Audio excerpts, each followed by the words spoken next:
চুয়াডাঙ্গার দর্শনা রেলবন্দর দিয়ে ভারত থেকে আমদানি করা ২,৪৫০ মেট্রিক টন চাল বাংলাদেশে এসে পৌঁছায়। মঙ্গলবার রাত 10:30টার দিকে ভারতের গেদে বন্দর থেকে ৪২টি রেল ওয়াগনে এসব চাল দর্শনা বন্দরে পৌঁছায়।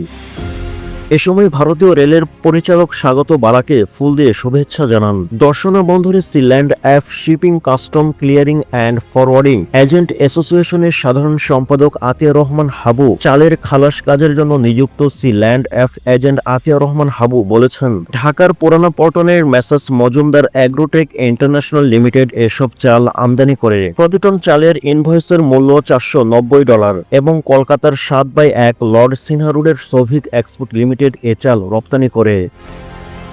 এদিকে দর্শনা আন্তর্জাতিক রেলওয়ে স্টেশনের ম্যানেজার মির্জা কামরুল হাসান গণমাধ্যমকে জানান, কাস্টমস পরীক্ষা ও শুল্কায়ন শেষে এ চাল ঈশ্বরদী ও সিরাজগঞ্জে বুকিং করা হবে।